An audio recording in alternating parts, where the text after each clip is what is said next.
Yeah, Tony Luft in this chapter, Hard Skeletons and Stained Assholes, and this was the scene you were alluding to as well, Dan. It has a contrast between Walt Whitman's great poem, Crossing Brooklyn Ferry, and Tony Luft, and some of the lesser insights and things that he goes through are. You seem, in this book particularly, it seems that Tony Luft is structured that way, where he'll be contrasted to something else. There is, again, a couple memories of his time at Christmas where he watches a cartoon, and then he has his memory of Buster Crab. But this seems to be the Tony Luft structure for this particular book. Yeah. It seems like there's different, if you were going to use music as the way to see it, there's different tones or songs for each character in each individual book. Big Frank obviously is like a large symphony in this particular book, but he's almost a minor character in others. Well, yeah, I mean, in this particular book here, we get little scenes from Tony's life. Tony left alone on a pier, saw a gull not moving.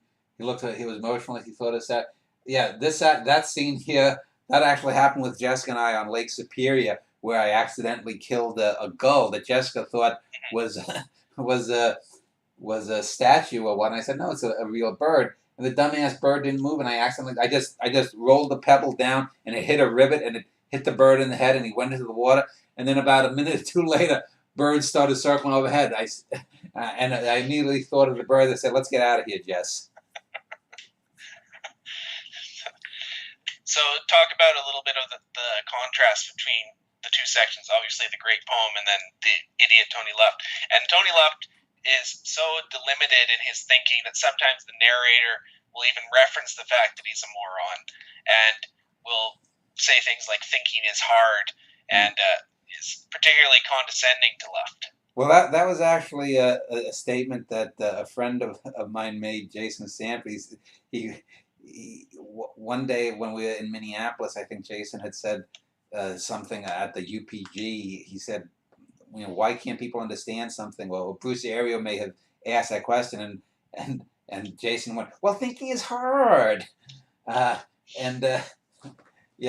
Well, I mean, the idea is that in the Whitman poem, of course, we're flowing on the river, and we're seeing rivers of humanity, and Whitman is ebullient in his praise of the human animal and all of the magnificence of human thought and life and whatnot. And to contrast that, you have an idiot like Luft, and Luft is singular, and he goes through these very human moments in this segment, farting and shitting and accidentally killing something and being just a general dumbass, climbing up a pole, and then the street sign snaps off under his weight and he limps away.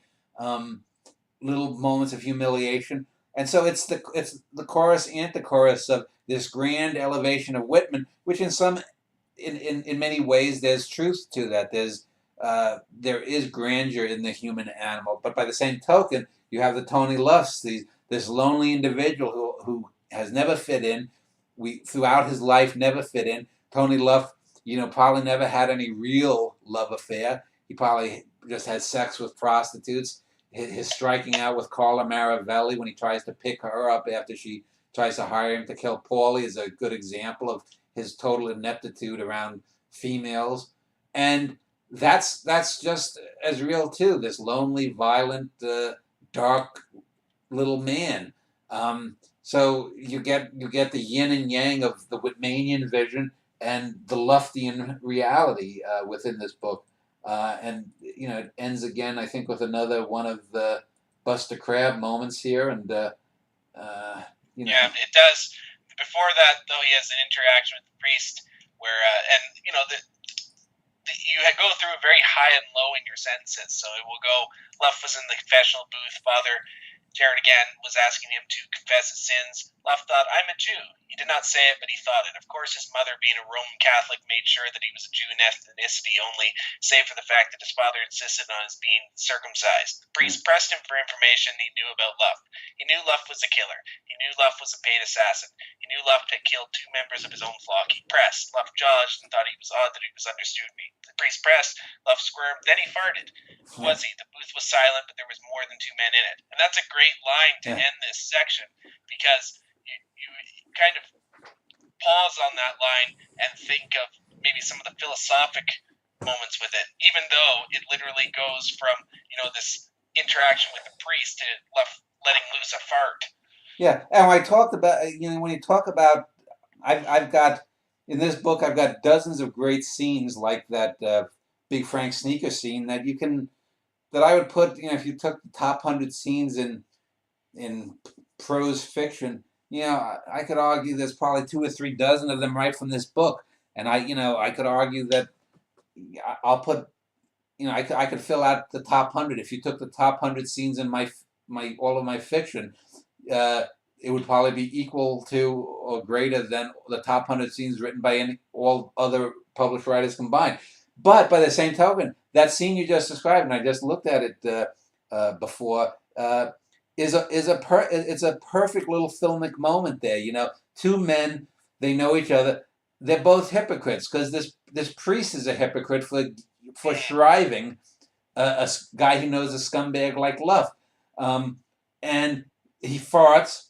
And what's in between it? Is it just the 2 men and the smell? Is it the 2 men and the hypocrisy? Is it all of that? And those are those kinds of moments that someone like a Jonathan Franzen, who's nothing but a soap opera writer, or a Richard Russo, that someone like a Terry McMillan or Toni Morrison, who are soap opera writers, the postmodern crap of the Pynchons and the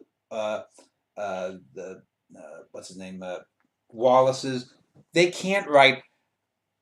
But someone like me, who's a great poet, and who I can see those things. These are the kinds of things that a lot of prose writers, even great prose writers, sometimes miss. But you'll find a lot of these little poetic moments. And we talked before about how Jessica is more obviously poetic, but a moment like that about Luft and his priest, even though it's a funny moment too, is every bit as poetic as Jessica's more traditionally poetic prose. Yes, I would agree, and it's a little tiny moment in a huge gargantuan book.